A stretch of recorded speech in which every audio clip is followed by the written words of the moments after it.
चलिए एक और वीडियो में आपका स्वागत है। पिछले वीडियो में हमने देखा था कि लेफ्ट कैंसिलेशन लॉ क्या है। अब की बार हम देखेंगे राइट कैंसिलेशन लॉ क्या है।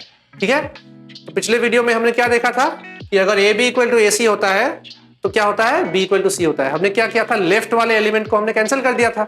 इस बार क्या करेंगे, राइट कैंसिलेशन लॉ। इसका मतलब क्या है, राइट में अगर एलिमेंट सेम है तो उसको कैंसिल कर देंगे। यहाँ पे राइट में कौन सा एलिमेंट है, यहाँ भी ए है, यहाँ भी ए है, तो इसका मतलब क्या है, ए को कैंसिल कर देंगे। ए को कैंसिल कर देंगे तो क्या निकलेगा, बी इक्वल टू सी आएगा। ठीक है, तो कैसे आएगा बी इक्वल टू सी, देखते हैं। बी ले लेते हैं पिछली बार की तरह। ठीक है, इस बार देखिए हमारे एलिमेंट्स जो है ना, बी जो है लेफ्ट साइड में है, बाकी एलिमेंट जो है वो राइट साइड में है, तो इसीलिए हम बी को लेफ्ट साइड में रखेंगे और जितने एलिमेंट्स ऐड करने हैं या फिर जितने एलिमेंट्स को हम इंक्लूड करेंगे एक्स्ट्रा, तो वो हम राइट में करेंगे। पिछले वीडियो में हमने कहा किया था, लेफ्ट में किया था। अब की बार हम राइट में करेंगे क्योंकि ये राइट कैंसिलेशन लॉ है। पिछली बार लेफ्ट में किया था क्योंकि वो लेफ्ट कैंसिलेशन लॉ था। अब देखिए इसको कैसे लिख सकते हैं, बी ई।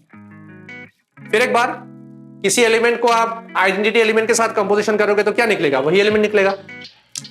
इक्वल टू क्या होगा, ई को कैसे तोड़ सकते हैं, ए इनवर्स।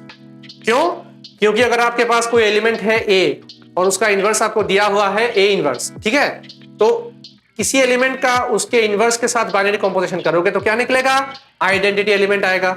तो वही हम यहां पे यूज किए हैं, ए इनवर्स। अभी क्या करेंगे, ब्रैकेट चेंज करेंगे, बी ए के ऊपर ब्रैकेट आएगा, ए इनवर्स अकेला रह जाएगा।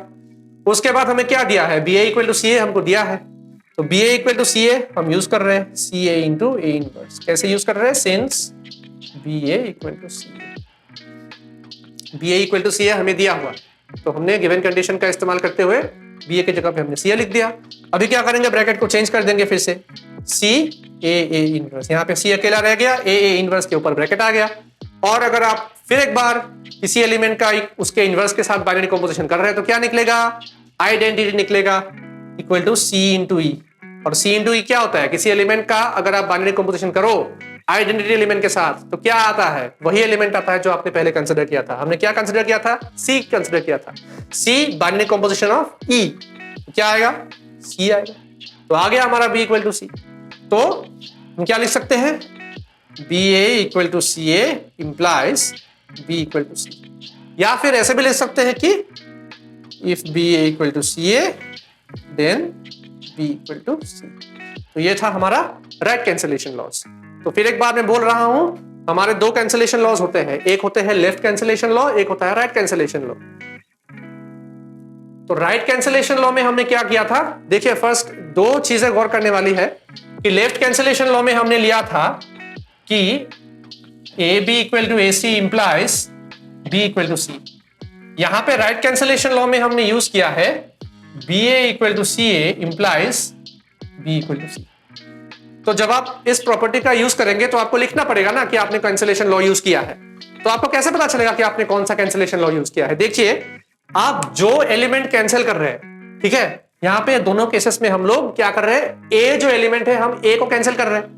तो अगर हम ए को कैंसिल कर रहे हैं तो ए कौन से डायरेक्शन में है या फिर ए कौन सी जगह पे है, ऊपर वाले इक्वेशन में देखिए ए जो है हमारा लेफ्ट में है, यहां भी लेफ्ट में है, यहां भी लेफ्ट में है ए, तो हम ए को कैंसिल कर रहे हैं और ए कहां पे है, लेफ्ट में है, तो इसका मतलब ये कौन सा रूल है, लेफ्ट कैंसिलेशन लॉ।